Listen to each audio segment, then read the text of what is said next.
चटनी कैसे बनी? कहाँ है? फुलौरी के बिना चटनी नहीं बनेगा। इका लॉजिक हुआ भाई, हम गोभी का चटनी बनाएंगे, तुम लेके आओ यार, बना के दिखाएं कैसे बनेगा। अरे यार किडनी नहीं है, तुम साला चटनी की बात कर रहे हो। नहीं, मैंने बिना सर पैर के इतना इलॉजिकल गाने के ऊपर पूरी की पूरी एक बॉलीवुड फिल्म बन सकती है, लेकिन फुलौरी के बिना चटनी नहीं बन सकता। ये क्या लॉजिक है आपका? फुलौरी बिना चटनी। जब से होश संभाले हैं सैकड़ों बार इस गाने को रीमेक होते हुए देख चुके हैं। बॉलीवुड के कम से कम दसनों फिल्मों में ये गाना रीमेक हो चुका है। भोजपुरी में तो खैर पूछो ही मत, अनगिनत लोगों ने इस गाने को रीमेक किया है कि फुलौरी बिना चटनी कैसे बनी, फुलौरी बिना चटनी कैसे बनी। बट ससुर बताता कौनो नहीं है कि असल में ये फुलौरी है का, जिसके बिना चटनियाँ नहीं बन रहा है। फुलौरी बिना चटनी। हमारे यहाँ तो लहसुन मिर्चा और नमक से चटनी बनता है। क्या बात करता है? हाँ, थोड़ी धनिया की पत्ती डाल सकते हैं आप, बट इनका फुलौरी के बिना चटनी नहीं बन रहा है। फुलौरी बिना चटनी कैसे बनी? कौनो लॉजिक है में है? मिक्स करो धनिया पुदीना। अब आए ना लाइन पे। तो का हाल है? ठीक है। नील कमल सिंह, इनका एक गाना आया है बॉलीवुड फिल्म धमाल 4 में। काफी चर्चा हो रही है सोशल मीडिया पर, तगड़े तगड़े वीडियो बन रहे हैं। बट मैंने जब इस गाने को देखा तो सबसे पहले मेरे मन में क्या ख्याल आया आपको पता है? अरे मुझे क्या पता। अरे मैं बता देता हूँ। सबसे पहले मेरे मन में जो ख्याल आया वो ये था कि बेटा होते होंगे तुम्हारे यहाँ प्लेबैक सिंगर, गाते होंगे पर्दे के पीछे खड़े होकर के, बट हम भोजपुरी वाले हैं, यहाँ सिंगर भी हम ही हैं, हीरो भी हम ही हैं, गाते भी हम ही हैं, बजाते भी हम ही हैं, और नचाते भी हम ही हैं, और नाचते भी हम ही हैं। अरे कहना क्या चाहते हो? अरे कहना ये चाहता हूँ कि नील कमल सिंह भोजपुरी के सिंगर हैं, बट भाई साहब ने आज तक किसी भी भोजपुरी फिल्म में कायदे स्वरूप काम नहीं किया है। हाँ, शायद खेसारी लाल यादव के किसी फिल्म में उनका कुछ छोटा मोटा रोल था, मैंने वो फिल्म देखा नहीं है, रील वील में कहीं इंस्टाग्राम पे देखा है। बट भाई ने डायरेक्ट बॉलीवुड में एंट्री मारा, वो भी सिंगिंग के साथ साथ स्क्रीनिंग पे भी। फुलौरी बिना चटनी। मतलब कि गाएंगे भी, बजाएंगे भी, और नचाएंगे भी, और नाचेंगे भी। कभी कभी लगता है कि आप उन्हीं भगवान है। कैसे बनी है दैया कैसे बनी? दैया? अरे हमने तो कुछ यूं सुना है कि कैसे बनी हो रामा कैसे बनी, फुलौरी बिना चटनी कैसे बनी। मैंने रामा शब्द काट दिया। से बनी है दैया कैसे बनी? जैसे भोजपुरी एल्बम इंडस्ट्री में दूठे दुनिया के सबसे बड़े सुपरस्टार हैं खेसारी लाल यादव और पवन सिंह। दावा रहता है उन लोगों का कि भैया जो कुछ भी भोजपुरी में सबसे पहले आता है, पहले हीधर आता है, पहले हीधर टच होता है। भोजपुरी में सबसे पहले किसी को अगर टच किया जाता है तो खेसारी को ही किया जाता है। बाद में हम मना करता है तब उधर जाता है। बैटल ग्राउंड यहाँ आया था तो राइजन फॉल भी यहाँ आया था। दोनों तरफ से ऐसा ही दावा किया जाता है। वो शो पहले पवन भैया के पास आया हुआ था, 2.5 महीने से लोग पीछे पड़े हुए थे। कर दोनों लोगों से पूछना था कि ई गनमा के लिए भी टच किया गया था कि नहीं। ओवर एक्टिंग होता थोड़ा जीवो। ये गाना नील कमल सिंह को टी सीरीज की तरफ से मिला होगा, क्योंकि पिछले 1-2 साल में आप देखे होंगे टी सीरीज जो कंपनी है उसका जो हिंदी चैनल है, जो दुनिया का सबसे बड़ा म्यूजिक चैनल है टी सीरीज, उस चैनल के लिए भोजपुरी का कोई सिंगर सबसे ज्यादा गीत गाया है पिछले 1-2 सालों के अंदर, वो सिंगर का नाम है नील कमल सिंह। जितने भी गीत गाए हैं टी सीरीज के लिए ज्यादातर उसमें रिमिक्स गाने हैं पुराने गीतों का। अब शायद हो सकता है कि नील कमल सिंह का उस कंपनी के साथ बॉन्डिंग अच्छा हो, या फिर कोई एग्रीमेंट हो, अंदर की बातें मुझे नहीं पता है, लेकिन सबसे ज्यादा टी सीरीज के लिए गीत पिछले 1-2 सालों में नील कमल सिंह ने ही गाया है। तो टी सीरीज के अंदर नील कमल सिंह की पकड़ बहुत मजबूत है, और उसी बॉन्डिंग के तहत ये गाना भी नील कमल सिंह को दिया गया है। अब इसके बाद भी अगर कोई भोजपुरी का कहता है कि सबसे पहले हमको आता है ऑफर, हम मना करता है तो अब किसी के पास जाता है, तो समझ जाओ कि झूठ बोलता है, उधर किधर जाता है। वैसे वीडियो देख करके मन को मनोरंजित करना जितना आवश्यक है, उतना ही आवश्यक है जेब की जरूरत को समझना। मोबाइल के अंदर घुस करके रील निहारने के साथ साथ भविष्य को संवारना भी आपकी ही जिम्मेदारी है। तो करना क्या होगा? अरे करना क्या होगा मैं बताता हूँ ना। जब मार्केट में इतने बड़े और प्रॉफिटेबल ट्रेड चल रहे हों और आप सिर्फ बैठ के दूसरों का पोर्टफोलियो निहारे, तो भैया नुकसान तो आपका ही है।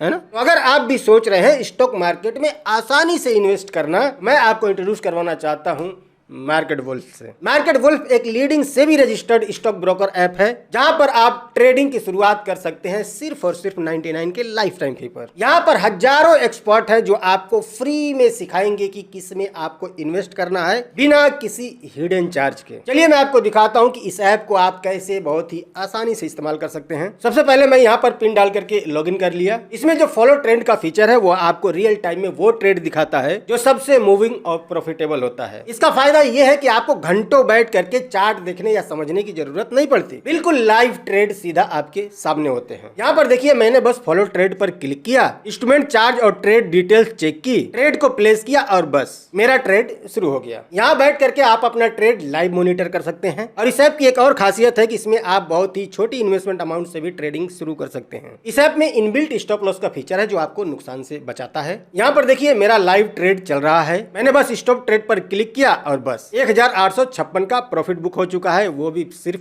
3 टैप में। मार्केट वुल्फ ऐप आपको फ्री रिकमेंडेशन भी देता है। आप यहाँ पर देखिए जिन लोगों ने इनके सब रिकमेंडेशन को फॉलो किए हैं उन्होंने एक महीने में 11,060 और एक महीने में 84,361 और पिछले पूरे साल में 5,05,080 का प्रॉफिट बुक किया है। और इस प्रॉफिट में मार्केट वुल्फ का कोई कमीशन नहीं लगता। ये ऐप इंडिया में बहुत तेजी से बढ़ रहा है, इसको यूज करना बहुत ही सिंपल और सिक्योर है। तो देर किस बात की, इसका लिंक मैंने डिस्क्रिप्शन और पिन कमेंट दोनों जगह पे दे दिया है। Go and check out market wolf. सुनो मिक्स करो धनिया पुदीना। मुझे जो नील कमल सिंह का चटनी गाना है जो कि धमाल 4 मूवी में आने वाला है और इस मूवी का ट्रेलर भी आ चुका है और उस ट्रेलर में भी इस गाने का थोड़ा सा झलक दिखाया गया है। थोड़ा सा नहीं बल्कि पूरी लाइन ही गाई गई है, दिखाई गई है। जब मैंने पहली बार ये गीत ट्रेलर में सुना तब मैंने थोड़ा अंदाजा लगाना शुरू किया कि ये जो गाना होगा ये असल में फिल्म का हिस्सा होगा या नहीं होगा। मतलब कि इससे पहले भी आपने देखा होगा राजकुमार राव की फिल्म स्त्री 2 में पवन सिंह का एक गाना आया था आई नहीं, बट वो गाना फिल्म का हिस्सा था नहीं। फिल्म के बाद, फिल्म खत्म होने के बाद लास्ट में लगाया गया था। हाँ, एक आध लाइन फिल्म के बीच में भी सुनाया गया था बट वो बाद में ऐड किया गया था। असल में वो गाना फिल्म का हिस्सा था ही नहीं। पवन सिंह की पॉपुलैरिटी को देखते हुए वो प्लान बाद में बनाया था उन लोगों ने कि हाँ भाई पवन सिंह को लेके आते हैं, बहुत पॉपुलर इंसान है, तगड़ी फैन फॉलोइंग है, तो थोड़ा उसके फैन को खींचते हैं अपनी तरफ। और वो उनका प्लान सक्सेस भी हुआ था। फिल्म जबरदस्त हिट रही। फिर उसके कुछ महीने बाद राजकुमार राव की एक और फिल्म आई, विक्की विद्या का वो वाला वीडियो टाइप ऐसा कुछ था, उसमें भी पवन सिंह का एक गाना था और उस गाने को भी फिल्म के लास्ट में लगाया गया था। वो गाना भी फिल्म का हिस्सा नहीं था। जब मैंने नील कमल सिंह का ये गाना सुना चटनी, जब देखा ट्रेलर में, तब मुझे ऐसा ही डाउट हुआ कि ये गाना भी फिल्म के लास्ट में शायद लगा दिया जाएगा, चिपका दिया जाएगा और ये गाना फिल्म का हिस्सा नहीं होगा। लेकिन जब ये गाना आया और मैंने जब ये गाना सुनना शुरू किया तो स्टार्टिंग में आप देखेंगे जिसमें एक टीवी है और उस टीवी के अंदर न्यूज चल रहा है और न्यूज एंकर बता रही है कि कुछ खजाना है जो चटनी की गोनियों में छुपा कर रखा गया है। एक चटनी की गोनियों में छुपाकर एमजी गाड़ी। और धमाल फिल्म का जो सब्जेक्ट है वो भी यही है कि कहीं खजाना छुपा हुआ है। धमाल की जितनी भी सीरीज है, मतलब पार्ट हैं, उन सब में भी सब्जेक्ट यही था कि कुछ लोग हैं जो खजाने की तलाश कर रहे हैं। इसमें भी वही कॉन्सेप्ट है, इसमें भी खजाने का तलाश किया जा रहा है। और इस गाने के शुरुआत में एक न्यूज चल रहा है टीवी पर जिसमें यह कहा जा रहा है कि चटनी की गोनियों में छुपा कर रखा गया है। गोनियों में कि बोरियों में, ऐसे एक ही बात होता है। एक चटनी की गोनियों में छुपाकर। जब मैंने ये सुना तब थोड़ा थोड़ा ऐसा लगा कि हो सकता है कि ये जो गाना है वो फिल्म के मिड में हो सकता है, लेकिन फिर भी पता नहीं क्यों दिल नहीं मान रहा है। दिल कह रहा है कि ना बेटा ये गाना फिल्म के लास्ट में ही होगा। खैर कोई नहीं हो तो फिल्म आएगा तो पता चल ही जाएगा। वैसे देखा जाए तो बॉलीवुड का आजकल भोजपुरी वालों से कुछ लगाव बढ़ते जा रहा है ना, है ना? हाँ। अभी थोड़े ही दिन पहले आपने देखा होगा अक्षय कुमार की एक फिल्म आने वाली है, क्या नाम है? Welcome to the jungle. हाँ, वेलकम टू जंगल। उसमें भी प्रॉपर एक भोजपुरी गाना है। गाने का टाइटल है घिस घिस घिस। और इस गाने में अक्षय कुमार के साथ अक्षरा सिंह ने डांस किया है।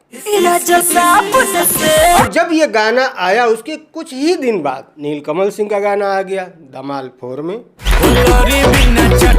कुल मिला के भोजपुरी और बॉलीवुड की नजदीकियां कुछ बढ़ती जा रही हैं। और नो डाउट ये सब कुछ हुआ है पवन सिंह की वजह से। पवन सिंह ने स्त्री 2 में जो गीत गाया था आई नहीं, वो गाना कितना पॉपुलर हुआ है वो आपको भी पता है, बताने की जरूरत नहीं है।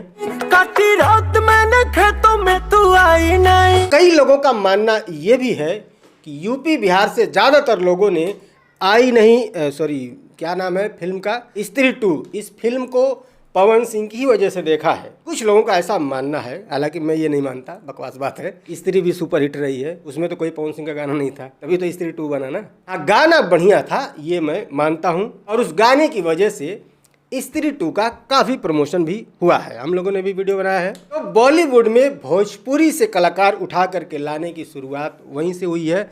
ऐसा नहीं है कि इससे पहले किसी ने बॉलीवुड में गीत नहीं गाया, किसी भोजपुरी के सिंगर ने, बहुत लोगों ने गाया है। मनोज तिवारी ने गाया है, खेसारी लाल ने गाया है, और पुराने सिंगरों की तो बात ही छोड़ दो, ज़्यादातर लोगों का मैं नाम भी नहीं जानता। ऐसे ऐसे लोगों ने बॉलीवुड में बहुत सारे गीत गाए हैं, लेकिन बोलबाला तो भैया यहीं से शुरू हुआ है, आई नहीं गाने से। उसके बाद पवन सिंह को दूसरा गाना भी मिला, चुम्मा चुम्मा वाला। उसके बाद अक्षरा सिंह का घिस घिस घिस वाला गाना, अब नील कमल सिंह का गाना, और नील कमल सिंह का एक और भी गाना शायद किसी वेब सीरीज में भी आने वाला है, शायद उसका नाम नहीं याद है, मैंने एक ट्रेलर देखा था जिसमें नील कमल सिंह का गाना था। अब ये सब क्यों हो रहा है? बॉलीवुड वाले भोजपुरी वालों से इतनी नजदीकियां क्यों बढ़ा रहे हैं, जबकि अभी कुछ ही साल पहले बॉलीवुड वाले भोजपुरी वालों का नाम लेना तक सही नहीं समझते थे, उचित नहीं समझते थे। कई बार हम लोगों ने बॉलीवुड की फिल्मों का रिव्यू किया है, उसमें अगर गलती से भी भोजपुरी शब्द हमारे मुंह से निकल जाता था, या किसी भोजपुरी के सीन से कंपेयर कर दें, या किसी एक्टर से कंपेयर कर दें, पता है ना, फोन आता है, व्हाट नॉनसेंस, क्या कर रहे हो तुम, हम कहाँ वो कहाँ,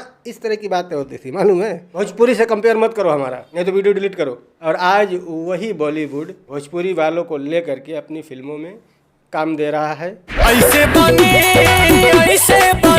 ऐसे वक्त बदलते समय नहीं लगता भाई साहब। देखो, इसकी मेन वजह ये है कि बॉलीवुड वालों को पता चल गया है कि भोजपुरी के पास भैया ऑडियंस की भरमार है। पूरे हिंदुस्तान में सबसे बड़ी ऑडियंस किसी के पास है तो वो है भोजपुरी वालों के पास। अब आप सोच रहे होंगे कि भोजपुरी वालों के पास इतनी ऑडियंस है तो लोग अपनी फिल्में क्यों नहीं चला लेते, क्योंकि उन्हें फिल्में बनाना ही नहीं आता भाई साहब। ऑडियंस कब तक बेवकूफ़ बनती रहेगी? वही एक गरीब बाप का बेटा, अमीर बाप की बेटी, दोनों में प्यार हो गया, फिर दोनों परिवार में ढिशुम ढिशुम होगा, फिल्म खत्म।